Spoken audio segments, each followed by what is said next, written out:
I'd like to introduce our next speaker, Gary Weber. I got it.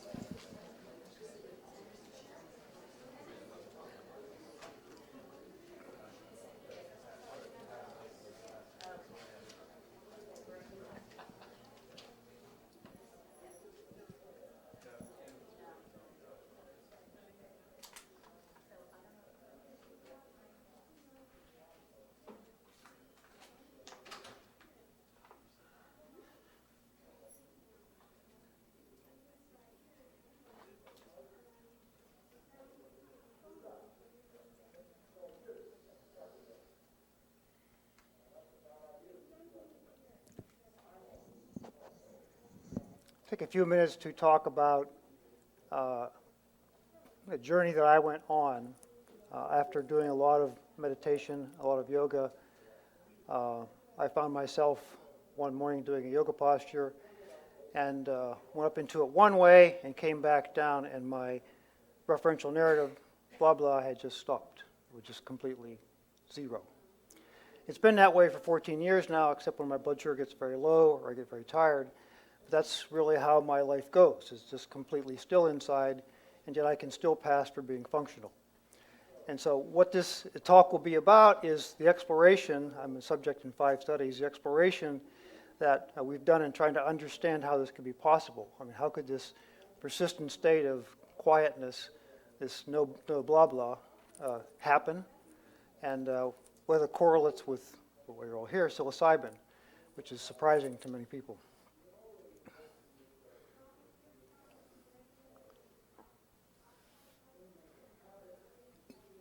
The fact that my thoughts stopped should not have been a big surprise. It was a big surprise that it happened the way it did. All of the people who were in my lineages, the people all the stuff that I studied and studied with and studied of, you can see rolled down the page here, they all posit this, even Patanjali, as the possible goal of yoga and all this work. So it should not be a strange thing that this occurs. It's unfortunate it's so infrequent. I wish it were a lot more frequent. It's not, but it's not unexpected. We did not have, 15 years ago, a good context within which to even discuss something like this until we came up with this default mode network. A default mode network is exactly that. When you aren't doing something, which pretty much occupies your attention, you go by default to a different network. This default mode network, we used to believe that when we weren't doing something, the brain was just quiet. But we found that was wrong. When we're not doing something, the brain's doing something else. It's doing blah, blah, and it's running the body. So the bottom picture, whether she's tasking or not tasking, is the more real picture. The brain is active in both situations, tasking or non-tasking. The best analysis of what this default mode network was come out of a Harvard paper in 2010 in Neuron by Andrews Hanna. And this is really, I'll have to move for this one. What they found out, there were many other cuts at this, but what they came up with was that there are 2 main centers of an 11 center network that constitute this default mode network. A big sample size, 145 people, so high accuracy, high correlation coefficients. These 2 centers, this posterior cingulate cortex and the medial prefrontal cortex, are the 2 cores. Outside of that, there are 2 other subnetworks of 9 cores. One of these is for self and other, you and your chair, you and your friends. If this network shuts down, then there is no other, and you have oneness. Everything is one thing, the mystical experience. You shut down the other side, self in time goes away. So you don't have any sense of being anything other than now, now, now, now. So you live in the eternal present. So these are the precursors, maybe even the causative factors, in how we get mystical experiences. Let's just focus on this guy right here, this PCC, which is very deep. I can't get to it, but it's right there. You can see in the A picture, the left-hand corner, it's very deep in the core of the brain, far down inside the center, posterior cingulate cortex. But if it's out, it turns out that the whole thing kind of falls apart.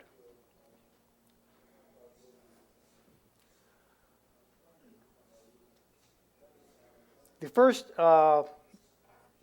good work we have on parsing out the brain through meditation was done in 2007 by Farb, University of Toronto.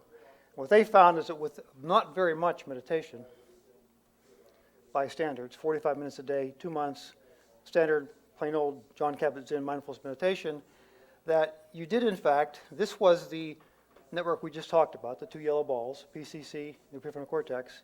This is the blah blah network, blah blah functioning here. With 2 months, 45 minutes, turns out blah blah was replaced by now network.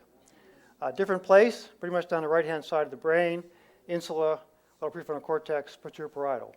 So this network replaced that network. First time we'd seen we could actually parse out with meditation brain functionality. Two very discrete ways of having the brain operate. Farb did some little more detailed. This picture, a little hard to see. These are the meditators. These are the controls. And you can see blah, blah, deactivated in the meditators. Now, activated strongly in the meditators.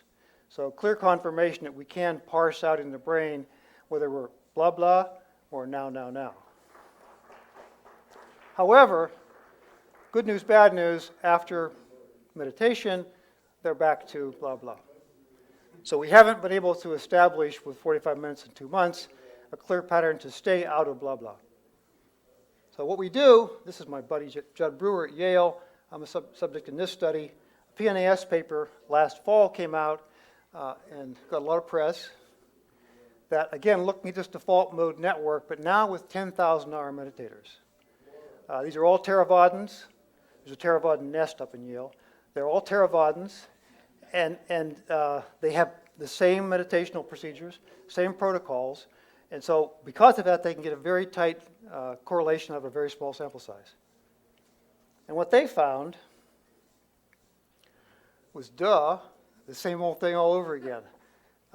PCC deactivated, medial prefrontal cortex deactivated, 3 different kind of meditational techniques, Theravada, same result in all 3 situations. So, ta-da, we reproved Farb. The big difference was whether or not they were meditating, no blah blah. That was a big change. We found 10,000 hours we could in fact make this other network we showed earlier be persistent. The really interesting stuff out of Judd's work, for me anyway, was how this might be maintained. It's not enough to just shut it down. How do you somehow within the brain generate some network to control this thing so it stays quiet? Turns out, and this is a complicated set here, these are the differences. These are the meditators, and that far one is the controls. So what we've got is meditators minus controls is this thing here. And what it tells us, and this is baseline meditation, slice, vertical slice, horizontal slice. The big news here is that as we have shut down the PCC, the medial prefrontal cortex, we have up-activated another center, this anterior cingulate cortex, which appears to be kind of a, how are things going down there, watching this, and I believe, it's watching to see if this DMN starts back up again. We also found that you also up-activate, and this was true whether meditating or not meditating. The ACC was active, which supports the no blah blah with no meditation. Baseline meditation again, lateral prefrontal cortex, the same thing we saw in the Farb study, the very front of the now network, this shows its head again. So we've confirmed once again that we do now have some kind of monitoring and control network established to watch over this shutting down of the default mode network.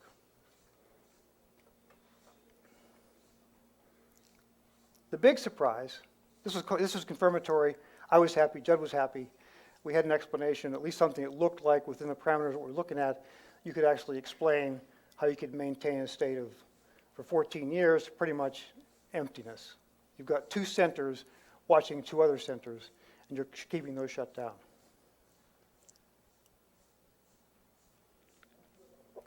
The big surprise was, Judd sent me a paper.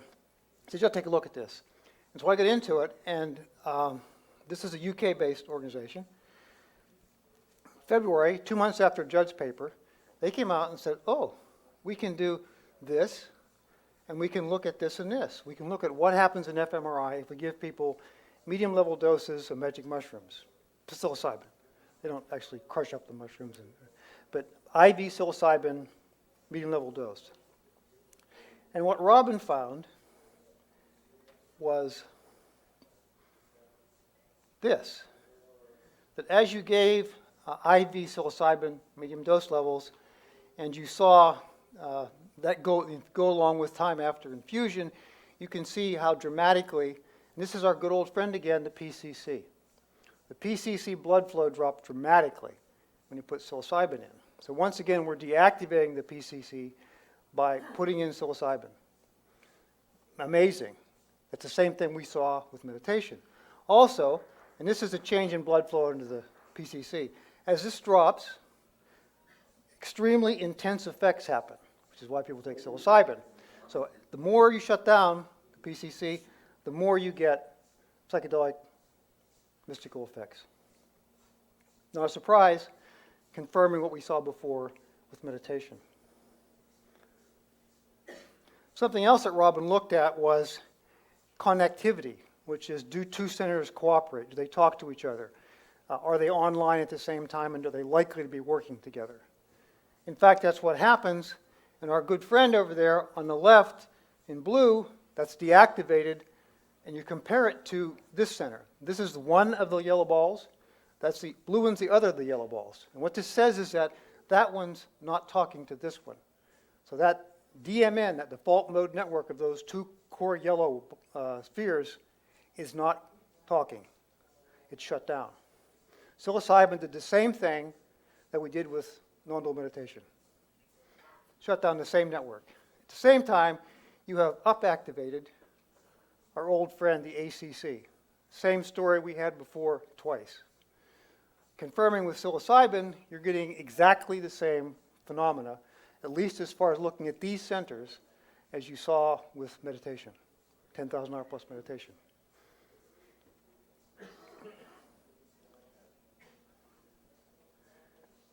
As far as experiences on psilocybin, magic mushrooms, you probably can't read these, but it's all the things you would expect. And we talked about shutting down the sides, the subnetworks, and the default mode network.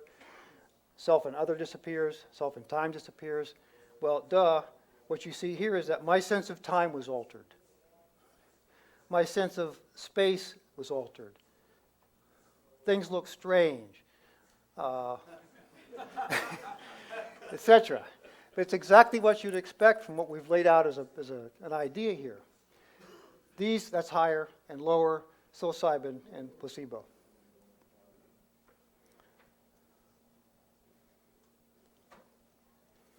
This is fellow there sitting in the sweater. This is his work, Roland Griffiths.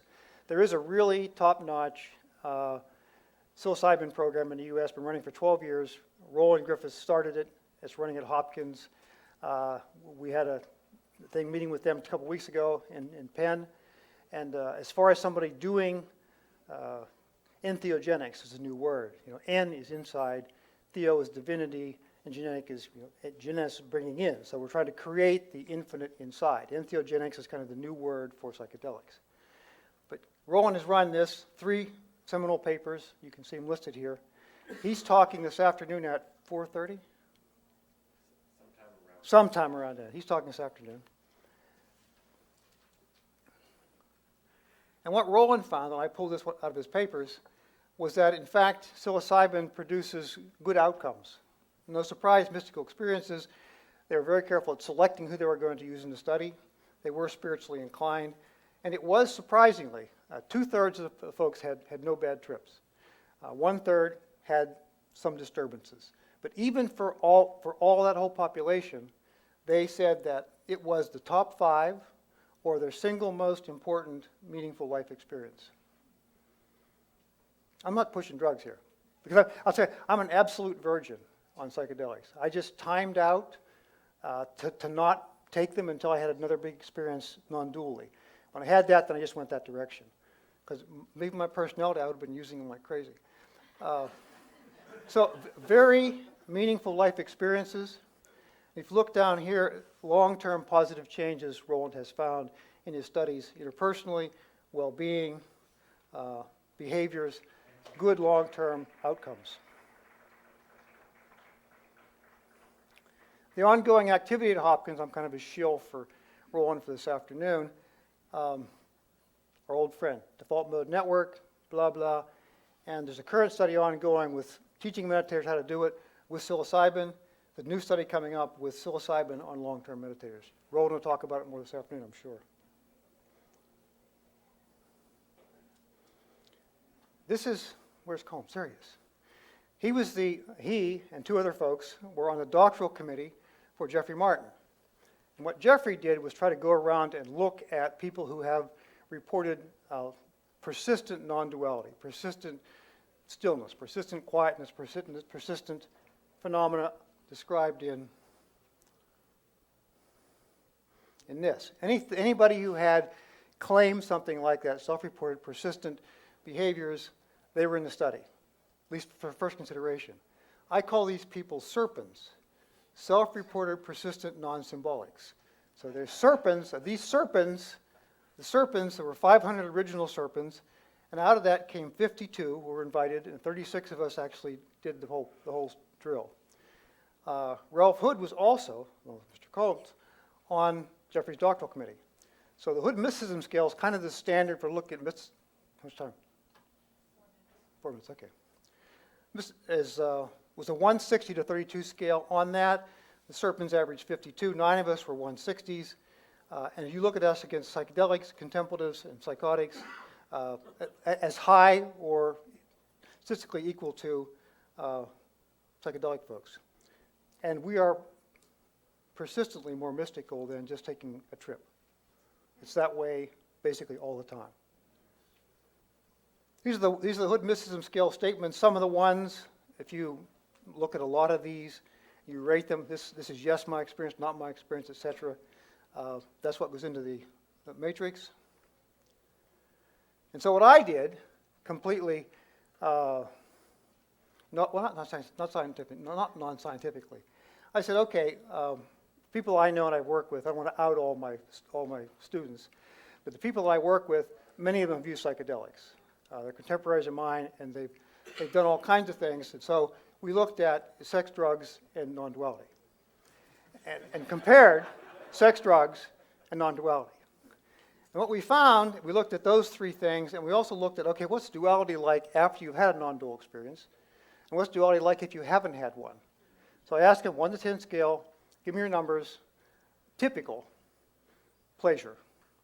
And so what we did in the 1 to 10 scale, there's a fair number of people in this study. I will not give you their names. What we found, and there's some parallax here, is that entheogenics, psychedelics, are like 9.5. And this is basically all the serotonergic psychedelics. DMT, ayahuasca, LSD, they're all in this category. Sexual orgasm is an 8 compared to a 9.5 for this. As the Buddha said, it would have to be that way. If it wasn't that way, we'd have no meditators.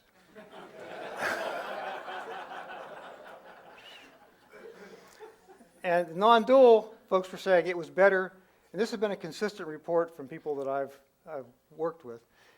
Consistently, they say it's higher than their experiences with the serotonergic psychedelics. Dual state after non-dual, 6. Dual state without non-dual, 3. Conclusions. You can read these down, best I can tell them to you. The idea was that we do have a good correspondence, and we can learn from both psychedelics and from meditation how to parse out how the brain's functioning. Meditation has been very useful to understand the brain. In my own personal selfish perspective, understanding how this quietness can last on for so long and how the brain functions with that. You can just read through those. I'm not selling anything. I have nothing. I sell nothing. I've got a book, but any profits go to kids in South India. So, anyway, blog's active, YouTube, website, book. Any questions in the 1 minute we have left?